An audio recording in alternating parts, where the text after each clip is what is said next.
El día de hoy vamos a continuar con el estudio del capítulo 7. En el estudio anterior vimos que se aproximaba la fiesta de los tabernáculos. Jesús estaba en el norte, allá en Galilea, y sus hermanos le dicen, bueno, ¿vas a ir a la fiesta? Y Jesús dice, no voy a ir. Sin embargo, luego de que los hermanos se van, él decide entonces subir a Jerusalén también. Y en esta sección que vemos hoy, vemos cómo llega Jesús y se presenta al templo y la interacción que tiene con estos judíos que se negaban a creer en él. Así que veamos esta sección. Buenas noches. El día de hoy vamos a estar en el capítulo 7. Es la segunda sesión en este capítulo. Ahora estaremos abarcando los versículos 14 al 24. Y como estuvimos viendo la primera parte la semana pasada, pues ahora vamos a ver qué sucede una vez que Jesucristo decide subir a la fiesta. Ustedes se recordarán que los hermanos lo habían invitado, pero él en ese momento dijo que no iba a subir. Y ahorita solo me permiten acá que haga el arreglo del caso.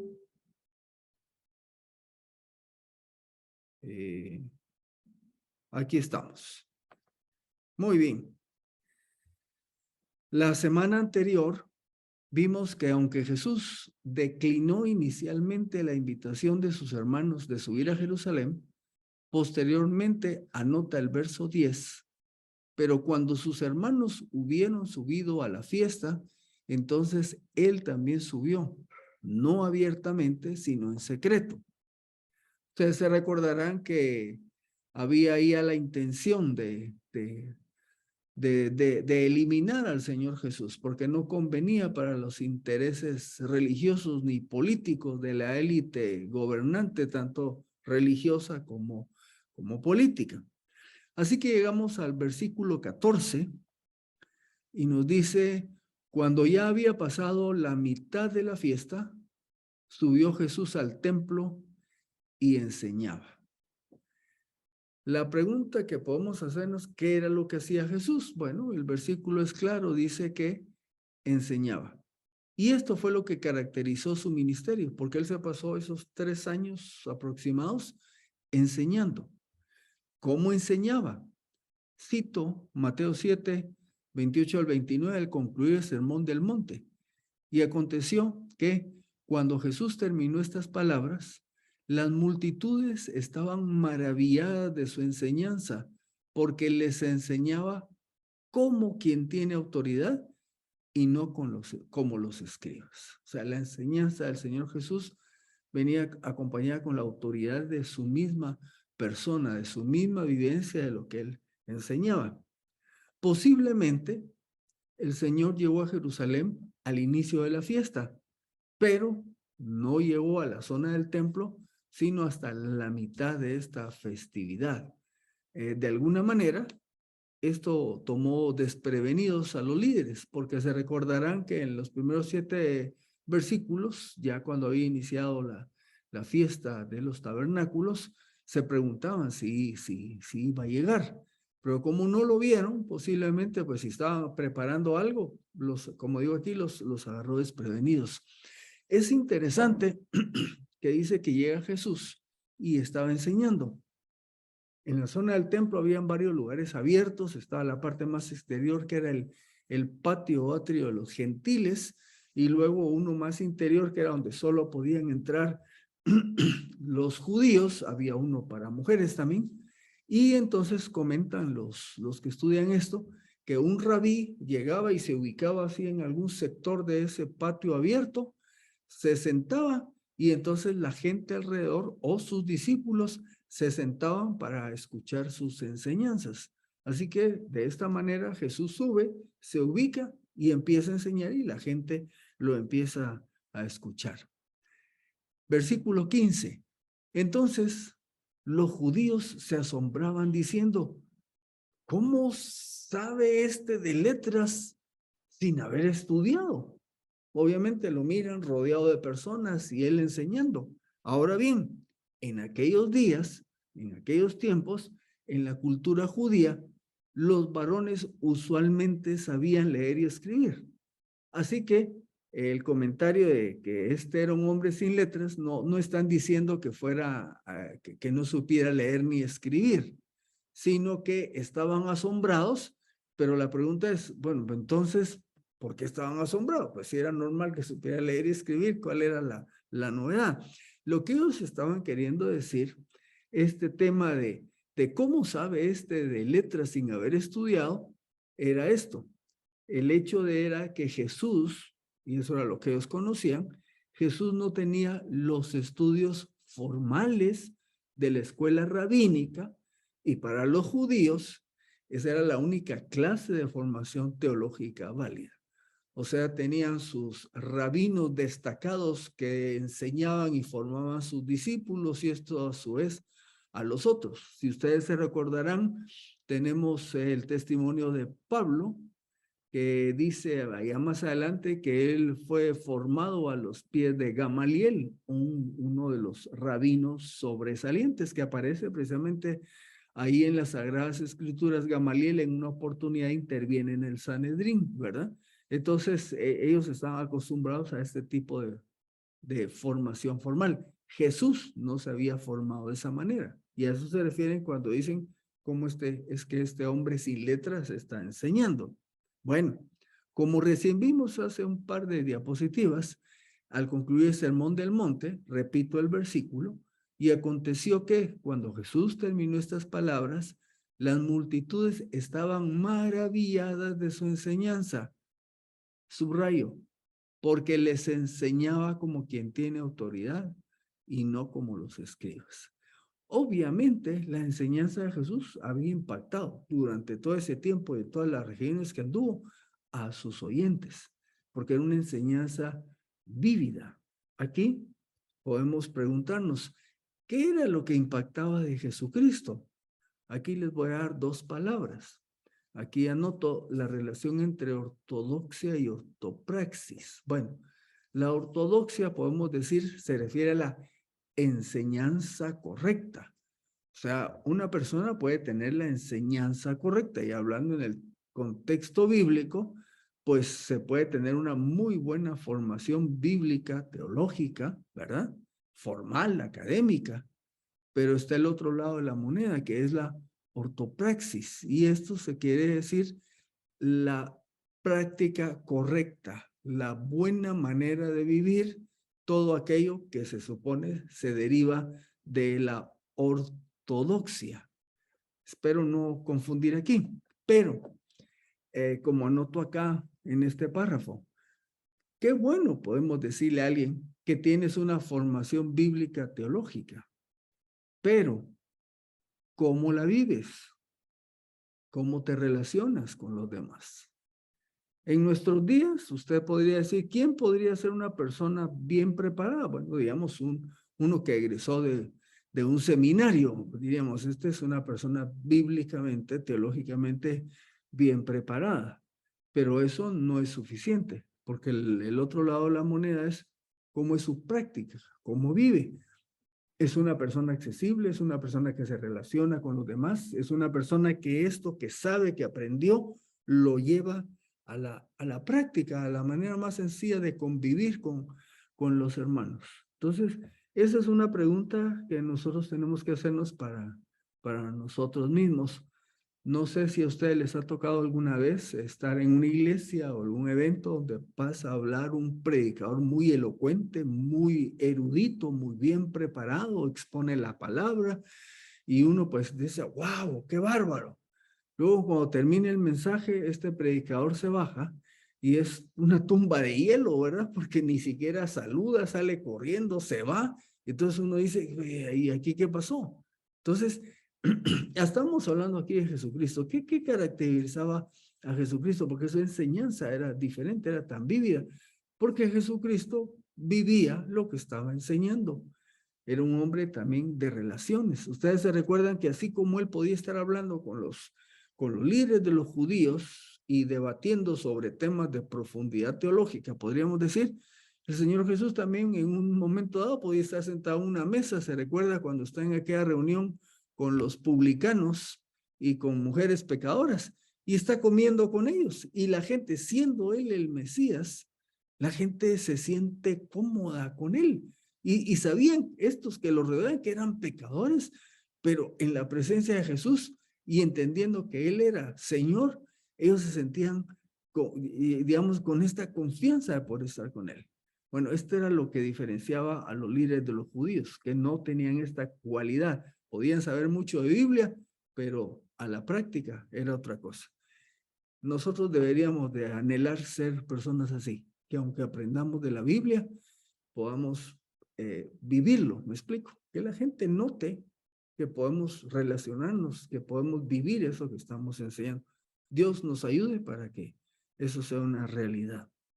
Ahora la pregunta, pues si estos judíos estaban sorprendidos, que si Jesús no se había formado dentro de su sistema educativo, ¿cómo era que podía dar estas enseñanzas? Pues la pregunta es, ¿de dónde venía entonces la sabiduría, las enseñanzas o la teología que Jesús tenía? El versículo 16 nos ayuda con esto. Por tanto, Jesús le respondió y dijo, mi doctrina no es mía, sino de aquel que me envió. Y nosotros ya sabemos que cada vez que dice eso está refiriendo a Dios el Padre. Así que lo que está diciendo es, lo que yo enseño no es mío, sino estoy enseñando lo que el que me envió me ha enviado a enseñar. El origen de las enseñanzas de Jesús provenían del Padre que lo había enviado. No eran invenciones ni deducciones de fuente humana. En contraste, los judíos, para respaldar sus enseñanzas, tenían la costumbre de hacerlo citando a rabinos destacados. O sea, cuando un judío estaba enseñando y decía, bueno, allá en Ezequiel dice tal cosa, porque tal maestro rabino así identificó que decía el texto. Entonces ellos, para validar lo que enseñaban, acostumbraban a estar citando a rabinos destacados. Jesús no tenía necesidad de hacerlo, porque su fuente era Dios mismo. Veamos un versículo que aparecerá más adelante en el Evangelio. Juan 12, 49, 50. Ve qué interesante lo que el Señor dice. Porque yo no hablé por mí mismo, sino que el Padre que me envió, Él me ha dado un mandamiento, y vea lo que subrayo, de que he de decir y de qué he de hablar. O sea, lo que Él iba a decir y lo que Él iba a hablar, eso venía de parte del Padre. Y agrega, y sé que su mandamiento es vida eterna. Así que lo que yo hablo, lo hablo tal y como el Padre me ha hablado. Así que, ¿qué sorprende a los judíos? Lo que Jesús enseñaba, pues claro, es sorprendente porque él estaba enseñando lo que el Padre le había indicado que enseñara. Esto era un distintivo del Señor Jesús. El versículo 17, lo tengo aquí en dos versiones, la Reina Valera 2015 y la Nueva Biblia de las Américas. Y aquí quizás al terminar voy a enfocar un poquito en lo que dice este pasaje porque me llamó bastante la atención. La Reina Valera dice, si alguien quiere hacer su voluntad, o sea, la voluntad del Padre, conocerá si mi doctrina proviene de Dios o si yo hablo por mi propia cuenta. La Nueva Biblia de las Américas lo traduce así. Si alguno está dispuesto a hacer la voluntad de Dios, sabrá si mi enseñanza es de Dios o si hablo de mí mismo. Y esto es interesante porque obviamente esta disposición, ¿verdad?, a hacer la voluntad de Dios es un elemento clave para que uno pueda entonces entender las palabras, las enseñanzas de Jesús. La fe precede a la razón y la disposición a creer precede al conocimiento. Esto lo que quiere decir es de que a usted le pueden dar la explicación con la mayor sabiduría y claridad del mundo, pero si no tiene una disposición a obedecer a Dios, no va a entender lo que le están enseñando. Como dice el segundo párrafo, al que está dispuesto a creer, Dios le capacita o habilita para creer que las enseñanzas de Jesús son de Dios. Y vamos a ver que hubo personas así en los encuentros que Jesús tuvo. una nota de uno de los autores que consulté, dice, los que oían cuestionaron la competencia de Jesús como maestro. Ahora bien, Jesús cuestionó la competencia de estos como oidores. Y fue cuando dijo eso, ¿verdad? El que está dispuesto. A estos que lo estaban escuchando, no estaban dispuestos. ¿Quiénes sí estuvieron dispuestos? Bueno, ahí pongo unos ejemplos. ¿Se recuerda de la mujer samaritana allá en el pozo? Esa mujer, pues fue por agua y todo, pero ¿por qué? ¿Por qué recibió el mensaje de Jesús?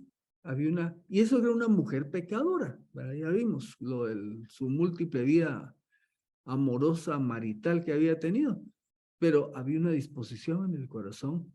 Y cuando se confronta con Jesús, están sus oídos dispuestos a oír la verdad de Dios. ¿Quiénes más tuvieron esta disposición? Los mismos de la aldea donde venía esa mujer samaritana, que lo estudiamos en el capítulo 4, oyeron y creyeron. ¿Se recuerdan en el capítulo 5? Ese funcionario de gobierno que tenía un hijo enfermo, lo dejó en Capernaum y se fue a Caná a buscar a Jesús para pedirle que fuera a sanarle a su hijo. Y sencillamente desde Caná, Jesús le dijo que su hijo iba a sanar. Y dice que este funcionario creyó él con toda su casa. Eso era familia y personas que trabajaban con él o esclavos. Y este ni siquiera era, muy probablemente no era judío, era un funcionario del rey Herodes. Otro más, el centurión. ¿Se recuerdan cuando manda él avisar que tiene un siervo enfermo? Y Jesús le dice, bueno, voy a ir a tu casa.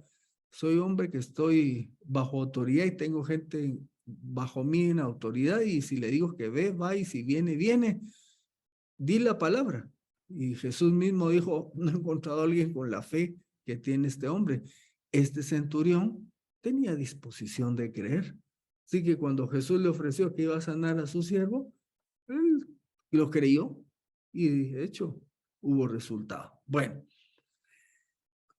el ministerio de Juan Bautista guiaba a las personas, las invitaba o las motivaba a estar preparados, dispuestos para el encuentro con Jesús. Cuando sus dos discípulos estaban con Juan Bautista y les dice, aquí el Cordero de Dios que quita el pecado del mundo, sencillamente dan la vuelta y se van con él, porque estos corazones ya estaban preparados. Eso fue lo que dijo, lo que hacía Juan el Bautista. Predicaba haciendo un llamamiento que iba a venir el Mesías para que prepararan sus corazones. Anoto aquí, los no dispuestos rechazan las palabras de Jesús. Con esta gente no hay evidencia bien razonada o un milagros que los puedan convencer. Y eso mismo vemos hoy en día. Hay personas que nosotros les compartimos el evangelio y son corazones que están ahí como sedientos, ¿verdad? Como que estaban esperando de oír estas palabras. Y hay otros que hasta les podemos dar toda la evidencia que ustedes quieran y no van a creer en el Señor. Hay este elemento que yo le llamo aquí la disposición del corazón.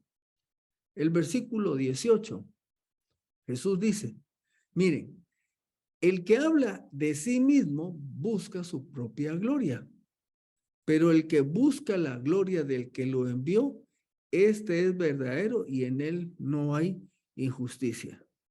Cuando Jesús enseñaba, no buscaba su propia gloria, sino la gloria del Padre. Y aquí pues traigo una aplicación. Es necesario ser cuidadosos en cuanto que al enseñar, ya sea que lo hagamos consciente o inconscientemente, uno como maestro no se esté dando muchos besitos. Y eso lo que quiere decir es que uno se esté ensalzando, y como dijo el Señor Jesús aquí, el que está hablando de sí mismo, lo que está buscando es exaltarse a sí mismo. Y todos los que nos toca de alguna manera enseñar en donde sea, en la congregación, con grupos pequeños o algo, uno tiene que tener cuidado. Les agrego algo acá. Uno a veces cuando tiene que dar un estudio, uno tiene que ser cuidadoso y estar, ¿cómo les pudiera decir? Consciente de que nuestra tarea es compartir las verdades que están en las escrituras y que uno no es el término que usábamos antes, el traidito de la película. Hoy sería el héroe, ¿verdad? Y esa puede haber una tentación, por ejemplo, que cuando uno está enseñando, uno trate de evidenciar el tiempo que uno se ha matado y desvelado, preparándose, todos los libros que uno ha leído, toda la educación que uno tuvo para eso. Hay que ser cuidadoso, ¿verdad? Lo único que hay que hacer es ser un instrumento y como hizo el Señor, buscar la gloria del Padre. Versículo 19. Dice Jesús, ¿no les dio Moisés la ley? Y agrega, y ninguno de ustedes la cumple. ¿Por qué entonces están buscando matarme? Y uno diría, ¿por qué le saca eso? Bueno, ahorita vamos a ver. Miren, por supuesto que los líderes conocían la ley y Jesús les dice que no la cumplían.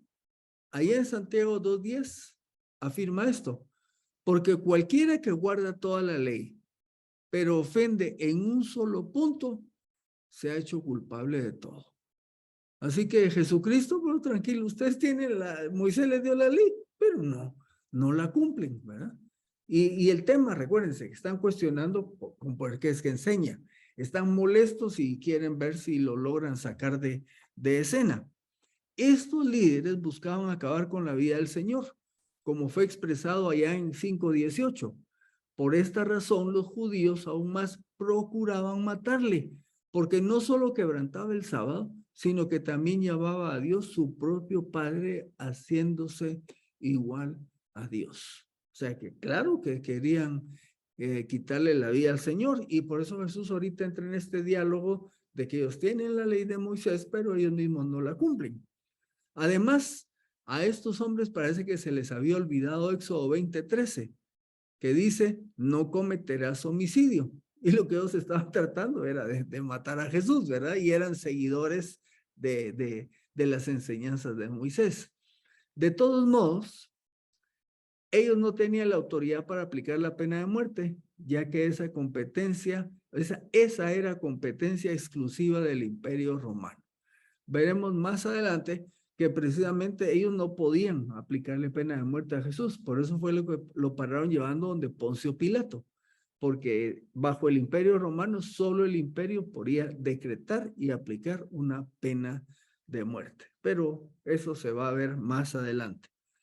En el versículo 20 dice, la multitud respondió, y muy posiblemente estamos hablando de los líderes judíos, ¿verdad? Le dicen, cuando le dijo esto, de que ustedes quieren matarme, entonces le dicen, demonio tienes, ¿quién busca matarte? ¿Verdad?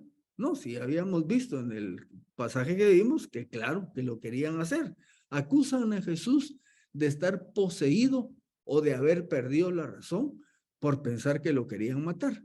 Pero como anoté hace poquito, en 5:18, dice ahí que los judíos querían matarlo, porque había hecho una obra de sanidad en el día sábado, y porque como ellos dicen, decía que Dios era su padre, lo cual lo hacía a él hacerse igual a Dios.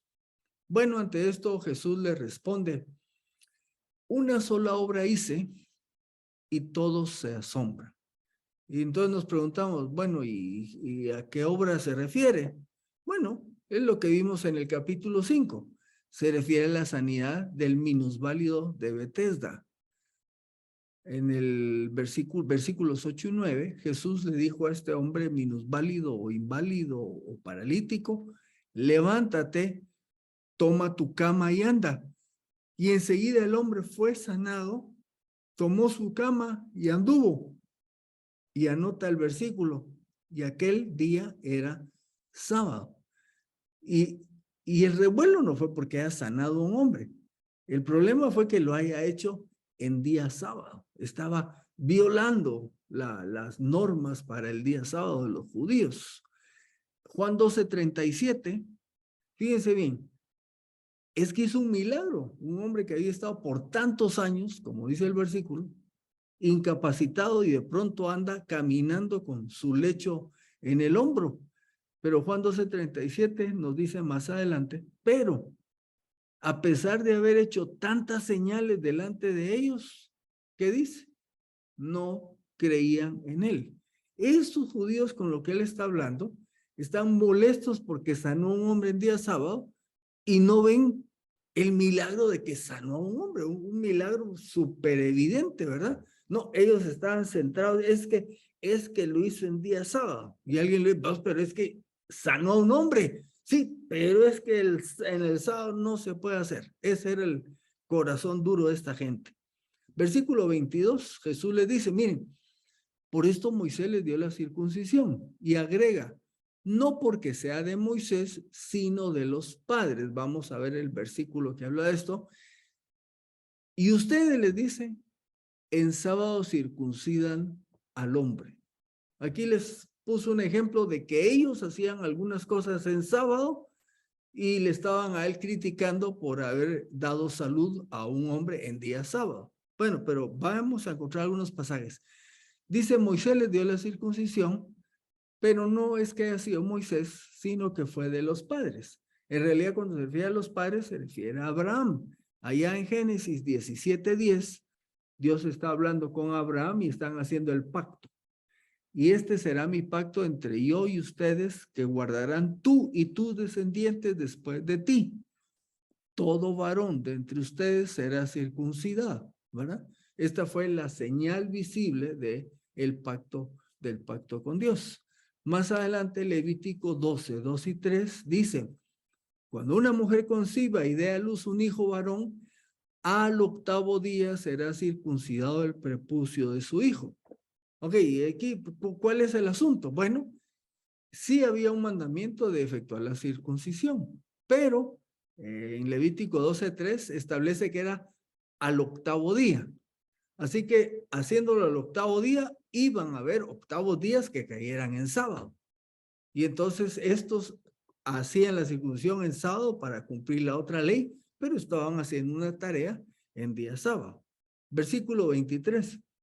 Si el hombre recibe la circuncisión en sábado a fin de que la ley de Moisés no sea quebrantada, ¿se enojan conmigo porque en sábado sané a un hombre por completo? ¿Verdad? Y entonces vamos a ver esto. El liderazgo judío había llevado al extremo las normas de lo que podía hacerse o no en día sábado. Sin embargo, cumplían el mandamiento de la circuncisión al octavo día, aunque fuera sábado. ¿Qué pasa? No eran coherentes, como Jesús le dijo. Si hacen circuncisiones en sábado, yo sano a un hombre y a mí me hacen el gran revuelo y ustedes están haciendo también este tipo de obras en día sábado. Estaban enojados contra Jesús por sanar a un hombre paralítico en el día sábado. En otra ocasión, en Mateo 12:11 y 2, Jesús les enseñó esto, pero él les dijo, y estaba hablando con los líderes judíos, ¿qué hombre hay entre ustedes que tenga una oveja y que si ésta cae en un pozo en sábado, no le echará mano y la sacará? Pues, ¿cuánto más vale un hombre que una oveja?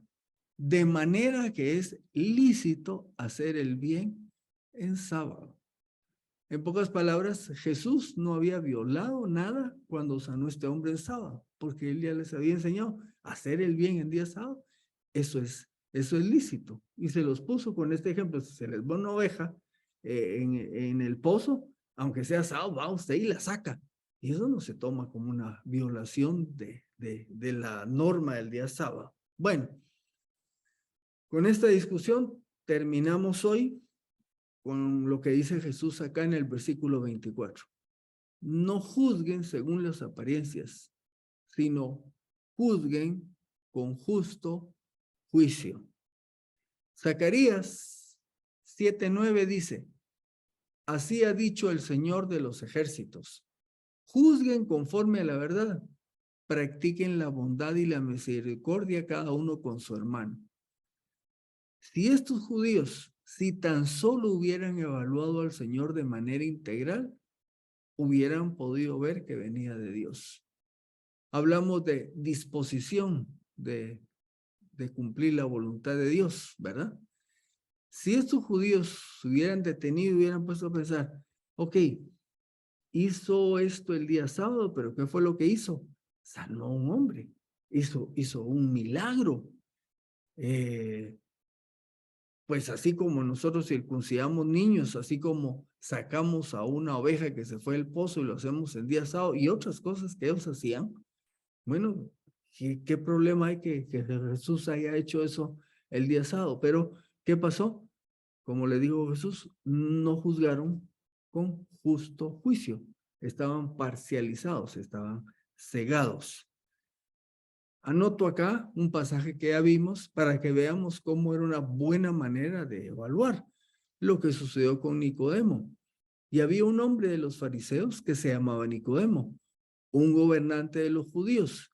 Este vino a Jesús de noche y le dijo, Rabí, sabemos que has venido de Dios como maestro, porque nadie puede hacer estas señales que tú haces a menos que Dios esté con él. Esto era lo que deberían de haber hecho los otros judíos.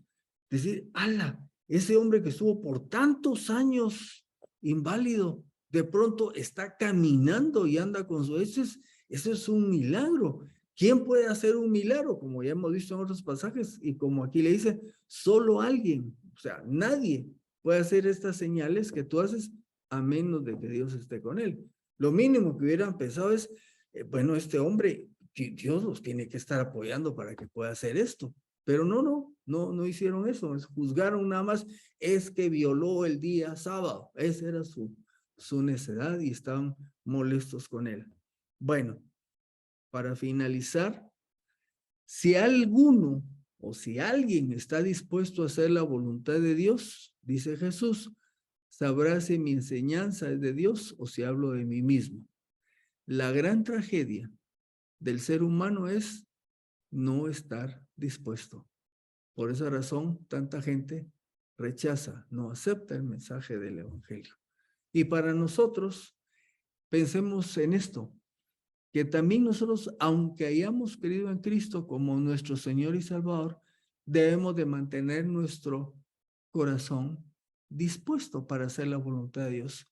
Así que cuando viene aquel fin de mes y las finanzas andan cortas, tenemos que tener esa disposición de decir, Señor, en tus manos estoy. Tú tienes cuidado de mí y de mi familia. Y estar con esa disposición de confiar en el Señor. Cuando pasamos por enfermedad, Señor, estoy sufriendo, pero mi disposición está a estar en tus manos. O cuando recibimos un llamado en la congregación local. Hay un ministerio aquí para servir al Señor. Pues que estemos dispuestos, ¿verdad? Y no haciéndonos los locos o alejando para no servir, sino al contrario, estar dispuestos a servir. Así que esta noche llegamos hasta acá con la invitación de que mantengamos, siendo ya creyentes, nuestro corazón dispuesto para servir al Señor en todo aquello que Él quiera de nosotros. Vimos estas palabras de Jesús donde dice, si alguno está dispuesto a hacer la voluntad de Dios, entonces podrá saber que las palabras de Jesucristo provenían de Dios mismo y nosotros lo aplicamos diciendo que la falta de esa disposición es lo que frena a muchas personas de poder confiar en Cristo, pero que nosotros como creyentes debemos de mantenernos con esa disposición continua, disposición de hacer la voluntad de Dios para que podamos ser sus instrumentos en todo aquello que Él quiera que nosotros hagamos. Así que con estos pensamientos nos vemos para el siguiente estudio.